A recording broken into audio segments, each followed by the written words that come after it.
Na počátku bylo slovo. No, teda spíš e-mail. Psala mi produkční s Barem TV. Později jsem zjistila, že to byla první arabská televize určená pro předškolní děti ve věku 3 až 6 let. My jsme ji pracovně přezdívali Al Jazeera. Líp se to pamatovalo a nebyli jsme tak daleko od pravdy, protože Al Jazeera tento kanál vlastnila.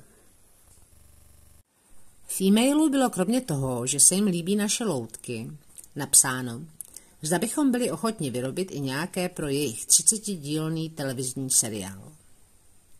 V každém díle měla být jedna evropská pohádka. Proč bychom nebyli ochotni se toho projektu zúčastnit, že? Tak jsem odpověděla něco v tom duchu, jakože ano a kolik a jakých loutek chtějí a dokdy. No, odpověď mě trošku zaskočila. Jednalo se o 20 dřevěných marionet ve velikosti 40 až 60 cm s otevíracími pusami. A prý, že se začne natáčet v lednu. Kdyby přišel e-mail v červnu, tak je to v pohodě. Ale zpráva, o které mluvím, dorazila na začátku prosince. Ačkoliv jsem optimista, tak na tohle jsem fakt nedokázala veselé odpovědět jasně, v pohodě, jdeme do toho. Nakonec jsme se domluvili, že se natáčet začne až v dubnu a my za to uděláme 29 loutek a 2 loutky z předchozího natáčení opravíme.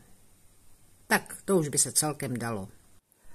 Napřed jsme ale museli udělat první loutku na zkoušku, aby se tam v té dálce přesvědčili, že nekecáme a ty loutky, co nám tak hezky pochválili, opravdu umíme vyrobit. Jak jsem se později dozvěděla, nebylo to až tak úplně bezpředmětné.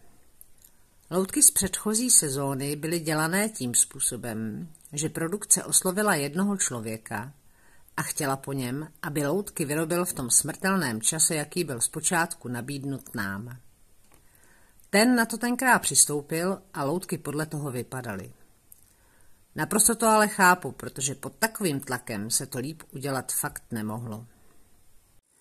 Teprve až když jsme loutku udělali, se ukázalo, že tenhle týpek neprošel schvalovacím sítem a vedení rozhodlo, že se natáčení nezúčastní.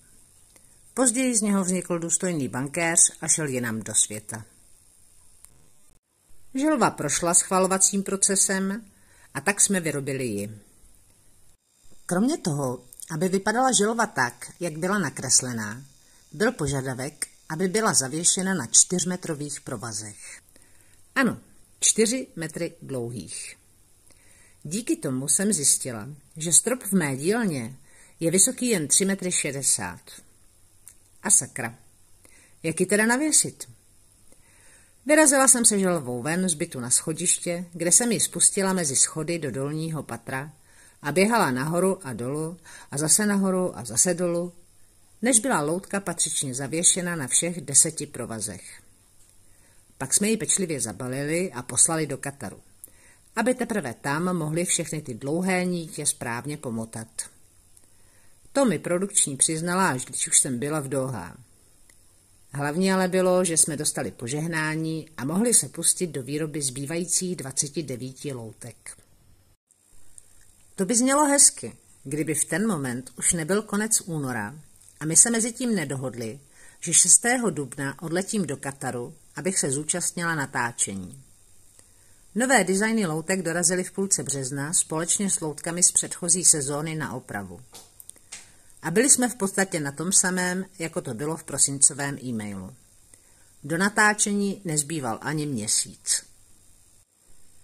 Takže jsem oslovila všechny dostupné řezbáře, zda nemají chuť se na výrobě loutek podílet. Někteří měli jenom chuť, ale neměli čas. A někteří naštěstí měli obojí. Nakonec nás bylo 8. Nešlo o to jen loutky vyřezat, ale i namalovat. Navěšovat se měli až v Kataru. Naštěstí, protože pak se ukázalo, že rampa pro loutkoherce byla nakonec vyšší, než se předpokládalo a provazy musely být dlouhé 4,30 metry. Neumím si představit, jak by mi bylo, kdybych všechny loutky navěšovala na našem schodišti na původní 4 metry a pak s krvácejícím srdcem převěšovala na novou délku. Loutko obra jsme jen opravovali.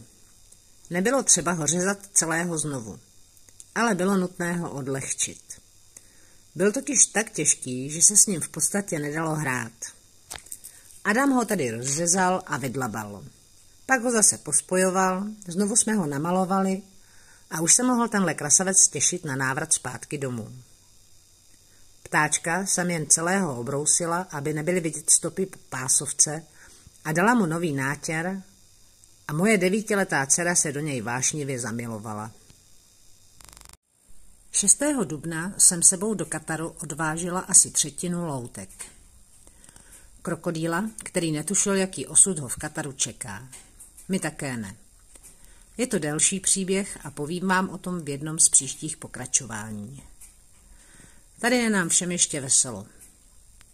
Žáby byly moje nejmilejší loutky. Zdar vymyslel úžasný mechanismus, aby jejich skok vypadal naprosto přirozeně. Bohužel mě nenapadlo to natočit, sorry. Také se mnou cestovali 4 postavy lidí, myšky, vrána a slepice. Zbývající loutky se dodělávaly v Praze a byly poslány později. Na dálku jsem posílala instrukce mojí úžasné a spolehlivé spojce Karolíně. Ta mi na oplátku psala vtipné zprávy o tom, jak práce pokračují. Jeden řezbář z toho tempa dostal zánět šlach, další byli trošku na zhroucení, ale šlo to v podstatě podle plánu. Po 3 týdnech natáčení dorazila zásilka s dalšími loutkami. Aby mi k nim nenápadně přibalili aspoň 1 lahev slivovice, mě napadlo, až když už bylo pozdě. A tak jsem tvrdě abstinující jen sentimentálně vzpomínala na to, jak se nám v Praze vesele pracovalo. Loutky měly zasloužený obdiv. Jak to potom pokračovalo při natáčení v Dohá? Na to se můžete podívat v dalším díle katarského příběhu na mém kanálu.